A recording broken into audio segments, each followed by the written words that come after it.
You want to change the whole system now. I mean, this is what I read in your program. You're looking for, you want to fight sectarianism and confessionalism, you want to fight corruption, you want to fight weapons here, illegal weapons in this country. I mean, since you're a critic of your own country, I can say it like this. This is a state made of mafias. How do you want to fight a state that is part of the mafia? All of these photos that you've seen here, I normally meet heads of states as a friend of their countries because I'm an investor in most of these countries. There is a difference when you're meeting a head of state as a friend, and there is a difference if you are a representative of the people. In democracies, this has a weight. When you ask the parliamentarians, how did you pass the election law, which everybody is complaining against, they say, we had nothing to do. 3 people agreed, and basically we followed. How did you pass the new rent law? Why are you asking us? They wanted it because they are the landlords, and so on and so forth.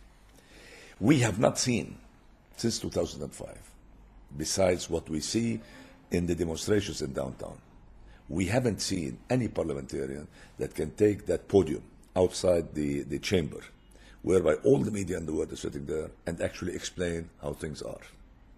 Now, when you look at most of these political parties, Mustaqbal, Tayyar Watani, Kataib, Lebanese forces, all of them, they are running out of their own people that they are ideologues.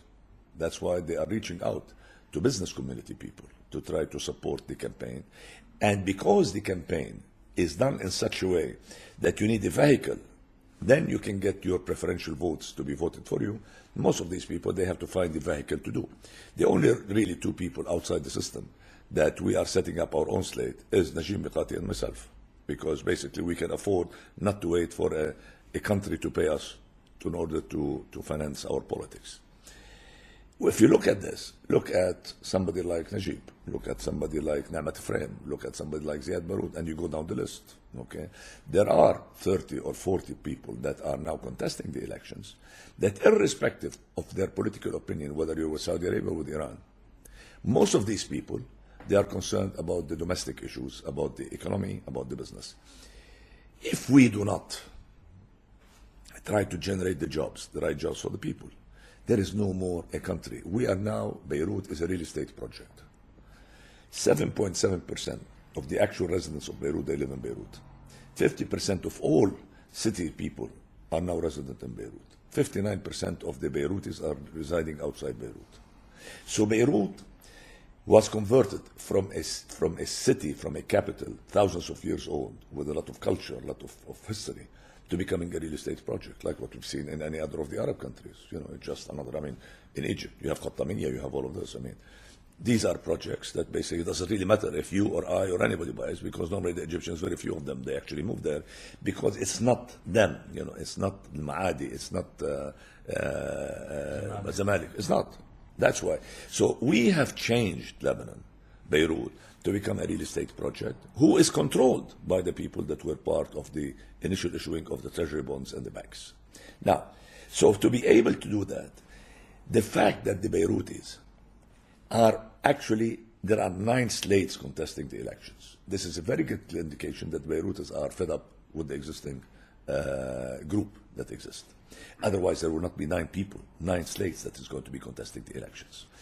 This is what we are hedging on to try to start the process of change. All the people that are with us on the slate of Lebanon, Hamzan, none of them actually, they work with government. None of them, they have projects with government.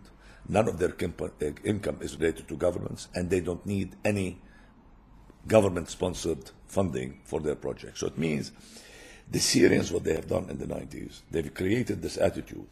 You listen to me, you're loyal to me, and I will allow you to get business and to steal money in this country.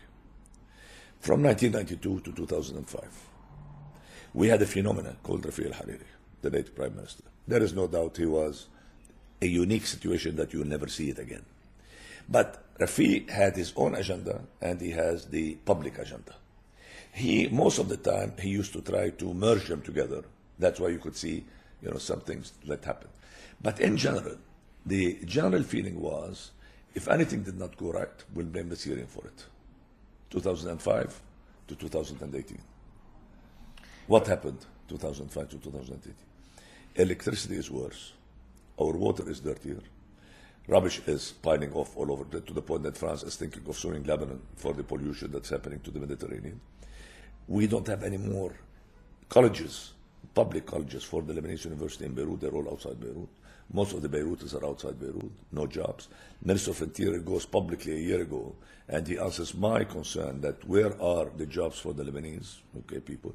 He says Beirutis, they need training to be allowed to come in. So it means nobody has decided to protect the Beirutis anymore. This is what we're trying to offer, a brand called Beirut to try to do it.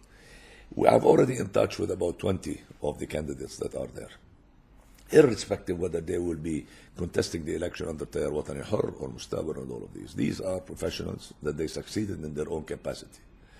Everybody knows.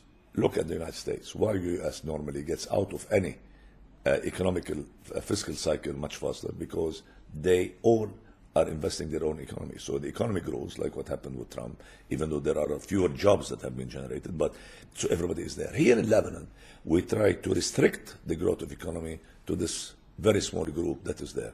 All of these people are willing to work together to try to change the atmosphere in order to attract investments into this country.